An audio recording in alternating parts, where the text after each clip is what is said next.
요한계시록 5장 1절로 7절까지의 말씀 우리 다 같이 한 목소리로 합독하겠습니다.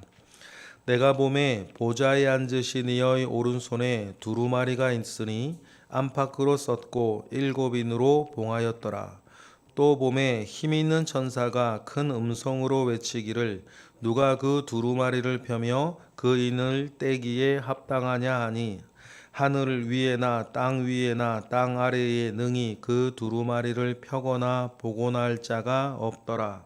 그 두루마리를 펴거나 보거나 하기에 합당한 자가 보이지 아니하기로 내가 크게 울었더니 장로 중의 한 사람이 내게 말하되 울지 말라. 유다 지파의 사자 다윗의 뿌리가 이겼으니 그 두루마리와 그 7인을 떼시리라 하더라. 내가 또 보니 보좌와 내 생물과 장로들 사이에 한 어린 양이 서 있는데 일찍이 죽임을 당한 것 같더라.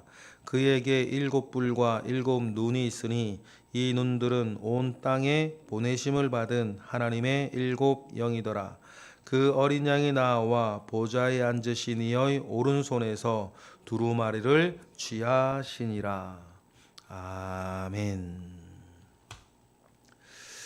우리가 살면서 결코 잊지 말아야 할 사실, 또 작게는 요한계시록을 우리가 읽고 묵상하면서 반드시 기억해야 할 사실은 하나님께서 다스리신다라고 하는 것입니다.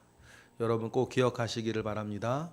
살아계신 하나님께서 작게는 우리의 삶과 이 전 세상을, 온 세상을 하나님께서 다스리신다는 사실입니다.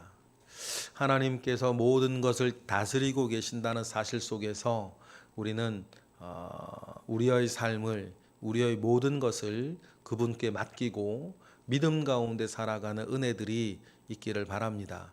이 큰 사실, 이 큰 진리를 우리의 작은 삶 가운데에 늘 기억하고 인정하고 그에게 맡기고 믿음 가운데 살아가는 나의 소소한 하루하루가 매일매일 이어져야겠습니다.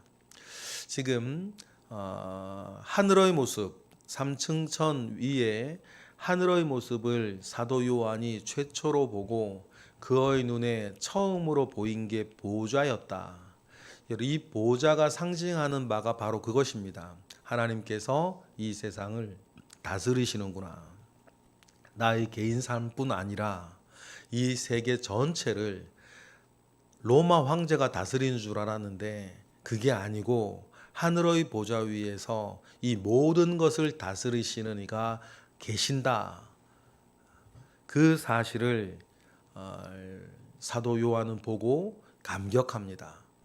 세상의 왕좌에 앉아있는 이와 다른 건 세상의 왕좌에 앉아있는 이는 한계도 있고 실패도 있고 사실상 할 수 있는 일보다 할 수 없는 일이 훨씬 많지만 하늘의 보좌에 앉으신 이는 결정하시면 되는 것입니다. 마음 먹으시면 이루어지는 것이죠. 그는 모든 것 위에 계시고 모든 영광 위에 계시며 모든 것을 알고 하실 수 있는 전지전능하신 창조주 하나님이시기 때문입니다. 그 보좌의 모습을 보았던 사도 요한이 그 보좌를 보고 있는데 그 보좌에서 일어나고 있는 한 사건, 일들을 보고 있습니다. 그 활동이 있는데 먼저 1절 우리 읽어보겠습니다. 시작.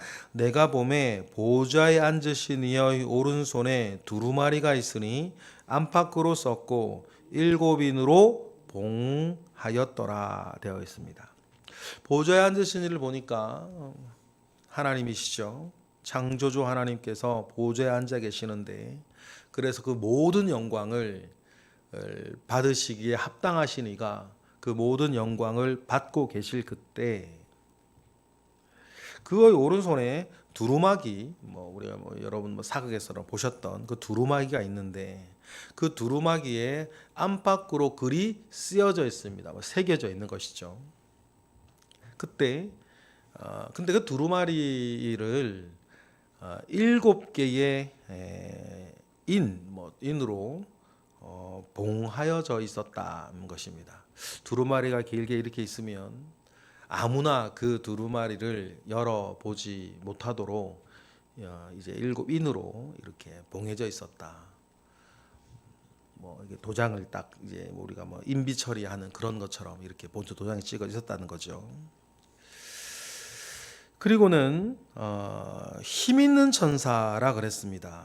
7인으로 봉해져 있는 두루마리가 있었고 그 두루마리 7인은 인비 처리처럼 되어 있다는 것은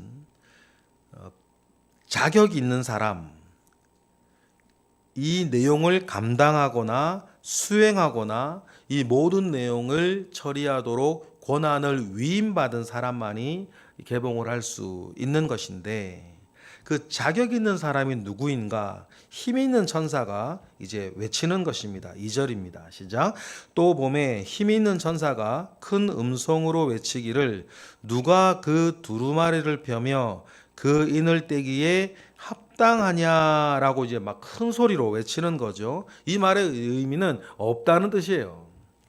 누가 하나님의 보좌, 그 영광스러운 이 오른손에 있는 이 두루마리를 받아서 작은 따옴표하고 감히 그 인을 떼고 그 내용을 읽고 보며 행하겠는가, 알게 하겠는가, 이 큰 소리로 외칩니다. 힘 있는 천사라 그랬어요. 이 힘 있는 천사가 누굴까? 이런 생각도 우리 할 수 있겠죠. 힘 있는 천사. 가브리엘, 우리 얘기를 많이 듣는데, 엘이라고 하면 전능자, 하나님 이야기하고, 가브리엘이라고 하면 힘 있는 이란 원래 뜻이에요.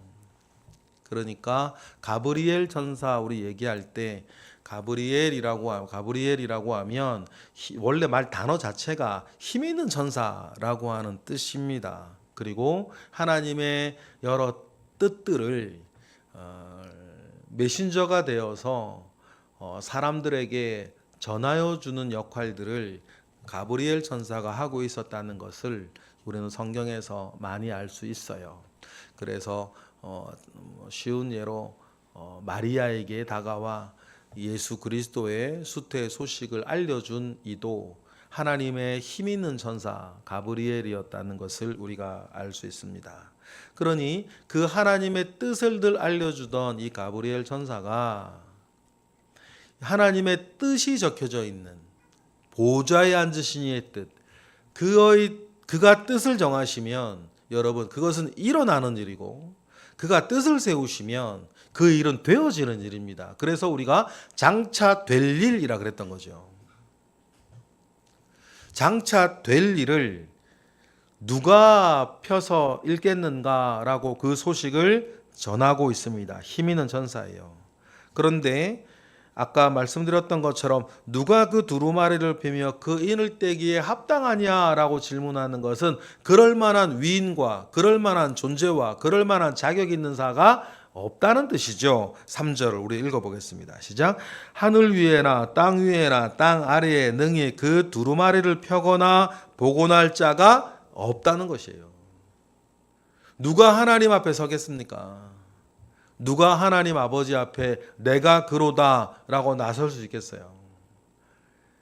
아무도 하나님 아버지 앞에, 창조주 하나님 아버지 앞에 피조물된 자가 하나님 앞에 나설 수가 없고, 하늘 위에나 땅 위에나 땅 아래에 어디를 보아도 그런 자가 없었다. 이렇게 이 영광을 드러내는 것입니다. 그 모습에 사도 요한이 크게 울었다. 그렇게 기록합니다. 4절입니다. 그 두루마리를 펴거나 보거나 하기에 합당한 자가 보이지 아니하기로 내가 크게 울었더니 그렇게 기록을 해요. 그럼 여기서 사도 요한이 왜 울었을까? 왜 울었을까? 하나님의 큰 권세와 그 영광 아래에서 그걸 볼 합당한 자가 없다. 그래서 볼 수 없다라고 하는 사실에 사도 요한이 크게 울어요. 왜 울었을까? 일단은 보지 못하기 때문에 우는 것 아닙니까?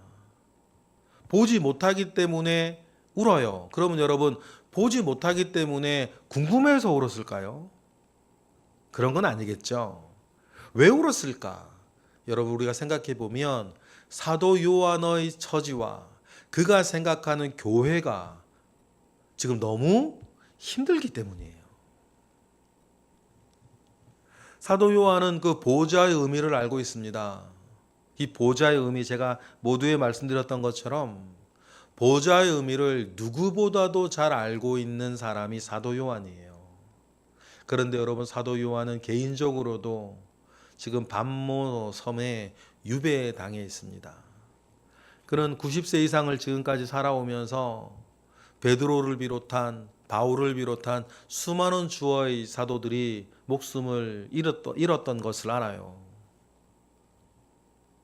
그리고 지금도 도미티안 황제의 치하 아래 여러 제국의 핍박과 환난과 고통이 찾아오고 있다는 것을 압니다. 로마 황제를 중심으로 해서 도미티안 황제 때부터 처음일 것으로 예상이 되는데, 그 전에는 국지적인 어떤, 네로 때도 마찬가지 국지적인 것이었고 전 제국적인 교회를 향한 핍박이, 박해가 시작이 되고 있는 이때에 정말 이 세상을 다스리시는 하나님은 이 모든 것을 왜 허락하시고 어떻게 하실 것인가? 로마 황제가 다스리는 것이 아니라 하늘의 보좌에 앉으신 하나님께서 다스리시는데 도대체 이 일을 어떻게 하실 것이냐? 그 내용이 어디에 기록되어져 있는 거예요?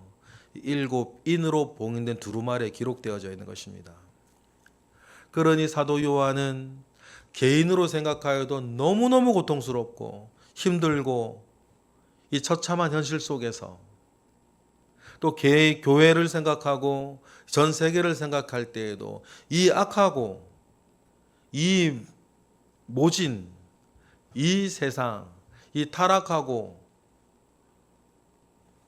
무너져 내려 있는, 하나님을 떠나 있는 이 세상 가운데에 하나님께서 장차 될 일이라 그랬는데 하나님께서 이 일을 어떻게 하실 것인가? 암담하고 슬프고 너무나도 괴로운 현실 앞에 사도 요한은 그 내용이 궁금하고 하나님께서 이 일을 어떻게 하실 것인가에 대하여서 너무나 애절하고 간절한 모습으로 기다리고 싶어요. 그래야 소망을 가지니까. 그래야 희망을 가질 것 아닙니까? 여러분, 어떤 지경 가운데 있다 할지라도 여러분, 희망을 가진 사람은 사는 거 아닙니까? 어떤 처지에 있다 하더라도 하나님 아버지로부터 소망을 품고 있는 사람은 견뎌내는 것이죠. 사도 요한에게는 지금 그게 필요해요. 여러분, 때때로 우리에겐, 사실은 때때로가 아니라 언제나입니다. 우리의 삶의 형편이 어떠하다 하더라도 우리는 하나님께서 우리에게 보여주시는 소망 안에 살아요. 소망 안에 살아야 돼요. 그래야 여러분, 오늘 우리는 믿음이 우리에게 가져다주는 소망 안에서 내가 무엇을 어떻게 하며 살아야 할지를 여러분, 우리는 알게 되는 것입니다. 그래야 견디고, 그래야 싸우고, 그래야 이기는 것이죠. 그것이 사도 요한에게는 너무나 절실했어요. 절박했습니다. 반모섬에서 주님이 처음 등장하셨을 때 요한계시록 1장의 배경 가운데에서도 아마 사도 요한은 이제 주님이 뭘 하시려나 보다. 너무나 연약하고 연약한 이 교회를 위해서 정말 로마 황제의 입장에서는 한 줌밖에 안 되는 이 교회, 연약한 교회를 위해서 하늘의 보좌에 앉으신 하나님께서 이제 무엇인가 일을 시작하시려고 한다는 사실들을 이렇게 알게 됐죠. 그런데 문제는 뭐예요? 인을 띌 자가 없어요. 그 내용을 알려줄 자도 없고 그 일을 수행할 자도 없는 거예요. 그러면 어떻게 되는 것입니까? 지금의 현실이 계속 이어지는 거 아니에요. 그래서 사도 요한은 웁니다. 훌쩍훌쩍 우는 게 아니고 크게 통곡하며 우는 거죠. 그때 내생물이 있었고 보좌 주위에 24 장로가 있었는데 그 장로 중에 한 사람이 5절처럼 사도 요한에게 말을 합니다. 5절입니다. 시작. 장로 중의 한 사람이 내게 말하되 울지 말라. 유다 지파의 사자 다윗의 뿌리가 이겼으니 그 두루마리와 그 7인을 떼시리라 하더라. 유다 지파의 사자 다윗의 뿌리, 이것은요 가장 전형적이고 가장 보편적인 예수 그리스도 메시아에 대한 호칭이에요. 그러니 예수 그리스도가 이겼다. 예수 그리스도가 이겼으니 그 두루마리의 내용을 받아서 알리고 그 두루마리의 내용을 수행하실 거다. 이루어내실 거다. 라는 그 말을 장로 중에 한 사람이 해요. 근데 예수 그리스도께서 이것 좀 우리가 좀 영적으로 좀 해석을 해야 되는데, 하나님은 당연히 하시는 거 아닙니까? 그런데 예수 그리스도께서 7인을 받아낼 자격, 인을 뗄 자격, 그래서 이 모든 인의 내용을 수행할 수 있는 자격을 예수 그리스도가 획득 가졌다는 거예요. 이제 왜, 뭐 때문에? 이겼으니까. 여러분 어디에서 이겼습니까? 십자가에서 이기신 거예요. 십자가에서 이기셨다. 사람이기 때문에 죽음을 당하셨고 하나님이기 때문에 죽음을 이길 수 있으셨던, 그래서 하나님이자 또한 인간으로서 그 모든 것을 이겼으니 하나님의 권능과 인간의 입장에서 예수 그리스도만이 하나님이기도 하시고 또한 사람이기도 하셔서 사람의 역사를 향한, 이 세상을 향한, 인간을 향한, 그리스도인을 위한 이 모든 일들을 수행하실 수 있는 자격을 어디에서 얻으셨다? 십자가에서 얻으셨다. 그것을 가지고 요한계시록은 그가 이기셨으니까 그 인을 뭐 하실 것이다? 떼실 것이다. 그 인을 떼신다라는 것은 그 내용을 알게 하실 뿐만 아니라 그 내용을 수행하시고 이루어내시는 분이시다는 사실이에요. 여러분, 이 사실이 왜 중요하냐면 7인의 내용을 여러분 우리가 요한계시록을 처음 읽는 건 아니니까 뭐 4분의 1이니 뭐 이러면서 이 땅에 재앙이 쏟아져요 이제부터. 그래서 무섭다 그러는 거 아닙니까? 그런데 우리가 무섭지 아니하는 건 뭐예요? 그 내용을 수행하시게 하는 이가 사탄마귀가 아니라는 거예요. 그 내용을 수행하시는 이가 다른 괴물이 아니에요. 그 모든 내용을 수행하시는 이가 십자가에서 이기신 예수 그리스도라고 하는 사실이에요. 하나님의 보좌에서 결정하시고 예수 그리스도께서 다른 게 아니라 그 모든 것들을 수행하신다. 그러니 여러분 7인, 나중에 마찬가지 7대저, 나팔, 그 나중에 7대저, 이 모든 것들은 누군가를 위해서 우리 주 예수 그리스도께서 내가 늘 사랑한다고 말하고 우리가 늘 찬양을 하고 그의 이름으로 기도하고 그를 중심으로 살고 그를 위해 살겠다라고 늘 고백하고 말하며 잘하지 못하는 것을 회개하고 살아가고 있는 우리들인데, 7인부터 시작되어지는 모든 일들을 수행하시고 성취하시는 이가 십자가에서 이기셨던 바로 그 예수 그리스도란 사실이에요. 여러분, 이 사실만 분명히 알아도 7인부터 나팔 대접까지 다른 사람들이 무섭다고 이야기하는 그 모든 것이 예수 그리스도께서 바로 나를 위해서 하시는 일이시로구나. 자기가 십자가에서 이겨내셨던 그것을 이제는 십자가 위에서가 아니라 이 현실 세상에서 자기의 승리를 확정하기 위해서 행하시는 일이라는 것을 아셔야 되는 거예요. 그러니 여러분, 요한계시록의 모든 내용은 무섭지 않아요. 나를 위해서, 우리를 위해서, 교회를 위해서, 순교자의 기도의 응답 가운데에 주님께서 수행하시는 일이시로구나 라고 하는 것들을 여러분 우리는 꼭 기억해야겠습니다. 그제서야 사도 요한에게 하늘 보좌에 계셨던 누가 보이는 거예요? 예수 그리스도가 보여요. 예수 그리스도가 보이는데 어린 양과 같이 보인다. 어린 양과 같이 보이는 것은 여러분 우리가 출애굽되어 유월절을 생각하셔야 돼요. 출애굽되어 유월절에서 어린 양이 처음 등장합니다. 근데 그때 어떤 일이 벌어졌습니까? 십자가상에서 왜 어린 양처럼 십자가에서 죽으셔야 했습니까?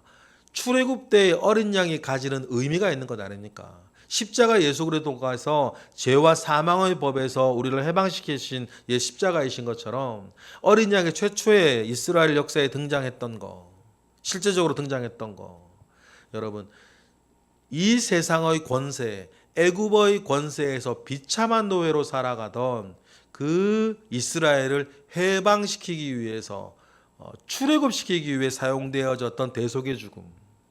그러면 여러분 어린 양으로서 요한계시록의 모든 일들을 수행해 나가신다는 것은 그것이 우리에게 출애굽의 사건과 같이 십자가의 사건과 같이 하나님께서 그 모든 일들을 이 악한 세상과 망해가는 세상 가운데에서 우리를 뭐 하시기 위해서 해방, 구원시키시기 위한 일이라고 하는 것을 단적으로 보여주는 이미지가 뭐예요? 어린 양인 거예요. 6절 그래서 읽어볼까요? 시작. 내가 또 보니 보좌와 네 생물과 장로들 사이에 한 어린 양이 서 있는데 일찍이 죽임을 당한 것 같더라. 그에게 7뿔과 7눈이 있으니 이 눈들은 온 땅에 보내심을 받은 하나님의 7영이더라. 그래서 7뿔 하나님의 권세와 7영 하나님의 영을 가지고 계시는 예수 그리스도 어린 양이 계신다. 그리고는 드디어입니다. 우리에게도 드디어고 사도 요한에게도 드디어 7절이죠. 시작. 그 어린 양이 나와 보좌에 앉으신 이의 오른손에서 두루마리를 취하시더라. 그는 이기신 분이니까. 그래서 두루마리의 내용이 하나하나 떼어지면서, 그러면 상상하시면 돼요. 이미지죠. 두루마리에 꽉 봉해져 있는데 인 하나가 떼어지면서 두루마리는 조금씩 펴질 것이고, 그러면서 펴지면서 인어의 내용들이 드러나고, 그 인어의 내용이 드러나고, 다시 말해 보좌에서 결정하면 그 내용강이 이 땅 가운데에서는 그 내용이 실현되어지는 그 과정들을 우리가 읽게 될 것입니다. 우리가 이 상황에서 꼭 기억해야 되는 거, 이 모든 것들이 하나님이 계획하셨고 예수 그리스도가 수행하시는 일이시다 라고 하는 그 반석 위에서 여러분 다른 모든 일들을 행하셔야 한다, 이해하셔야 된다는 사실들을 기억합니다. 지금도 그렇습니다. 하늘의 보좌에서 하나님께서 다스리고 계심을 믿습니다. 내 인생도 그렇고 내가 살고 죽는 것도 그렇고 우리나라 대한민국의 역사도 그렇고 이 세계의 모든 것들이 하늘 보좌에 하나님께서 다스리신다라고 하는 사실들을 꼭 기억하시며 사시면 우리에게 이것보다 능력이 되는 건 없어요. 그 능력 가운데에 사시기를 주님의 이름으로 축복합니다. 기도하겠습니다. 하나님 감사합니다. 크신 은혜 가운데에 우리와 함께 하시옵소서. 하나님께서 다스리시는 이 세상 가운데 우리가 있습니다. 나의 인생도 주님이 다스리시니 다스리시는 주님 앞에 나를 내어드리고 맡기며 주님의 뜻을 쫓아 살아가는 우리 모두가 되게 하옵소서. 이 시간 드려지는 1000번째 예물 가운데에 주님 함께 하시옵소서. 새벽을 깨워 기도하는 이들의 얼굴을 기억하사 주님 때를 따라 돕는 은혜 가운데에 두시옵소서. 예수 그리스도의 이름으로 기도드렸나이다. 아멘.